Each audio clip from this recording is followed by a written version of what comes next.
Hi hello friends, welcome to homemade cooking channel. இன்றைக்கி நம்ம பார்க்க போகிறது என்ன அப்படின்னு பார்த்தீங்கன்னா, பன்னீர் உருளைக்கிழங்கு தோசை எப்படி செய்கிறதுன்னு பார்க்கலாம். வீடியோவை கடைசி வரைக்கும் பாருங்கள். மறக்காமல் இந்த ஹோம்மேட் குக்கிங் சேனலுக்கு சப்ஸ்கிரைப் பண்ணிக்கோங்க.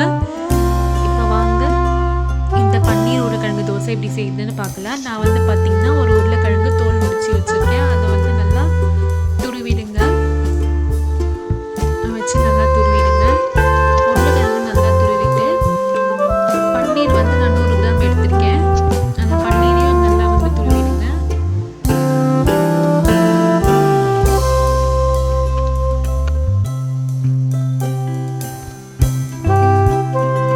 உருளைக்கிழங்கு பன்னீர் நல்லா வந்து துருவி வச்சாச்சு. இப்போ இதில் வந்து மீடியம் சைஸ் வெங்காயம் நல்லா கட் பண்ணிட்டு வெங்காயத்தை சேர்த்துக்கோங்க. அது கூட வந்து கொத்தமல்லி சேர்த்துட்டு ஒரு 1/2 டேபிள் ஸ்பூன் சில்லி பவுடர் சேர்த்துக்கோங்க. தேவையான அளவு சேர்த்துக்கோங்க. இப்போ நல்லா வந்து மிக்ஸ் பண்ணி விட்டுக்கோங்க. தண்ணி எதுவும் சேர்த்துக்காதீங்க. அந்த பன்னீர்லேயே தண்ணி இருக்கிறதுனால தண்ணி எதுவும் சேர்த்துக்க வேண்டாம். அப்படியே நல்லா பிசைஞ்சுக்கோங்க. இந்த மாதிரி நல்லா பிசைஞ்சுக்கிட்டு இப்போ வந்து தோசைக்கல் வச்சுக்கோங்க. தோசைக்கல் நல்லா சூடானதுக்கு அப்புறமா தோசை ஊற்றிக்கலாம். இப்போ வந்து ஒரு தோசை ஊற்றலாம்.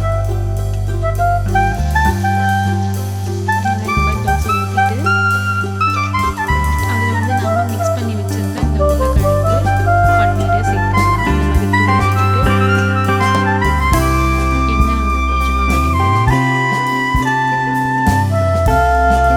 இந்த மாதிரி ஸ்ப்ரெட் பண்ணி விட்டுட்டு இப்போ வந்து கொஞ்சமாக எண்ணெய்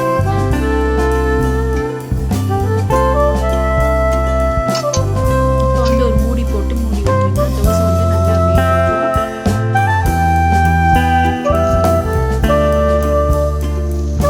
தோசை வந்து பார்த்தீங்கன்னா பின்னாடி வந்து நல்லா வெந்துச்சு.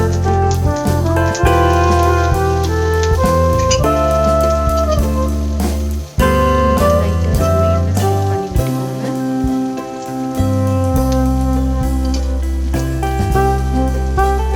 கொஞ்ச நேரம் வெந்துட்டோம். பார்த்தீங்கன்னா தோசை வந்து ரெடி ஆயிடுச்சு. பன்னீர் உருளைக்கிழங்கு தோசை ஒரு பிளேட்டில் நான் வச்சுருக்கேன். இந்த பன்னீர் உருளைக்கிழங்கு தோசைக்கு தொட்டுக்க வந்து தக்காளி சட்னி வச்சுருக்கேன். உங்களுக்கு என்ன சட்னி வேணாலும் நீங்கள் வந்து தொட்டு சாப்பிட்லாம். ரொம்பவே நல்லாயிருக்கும். நான் வந்து பார்த்திங்கன்னா இந்த தோசைக்கு தக்காளி சட்னி தான் அரைச்சி வச்சுருக்கேன். நீங்களும் வந்து இந்த உருளைக்கிழங்கு பன்னீர் தோசையை நீங்களும் ட்ரை பண்ணி பாருங்கள் ஃப்ரெண்ட்ஸ். ட்ரை பண்ணி பார்த்துட்டு எனக்கு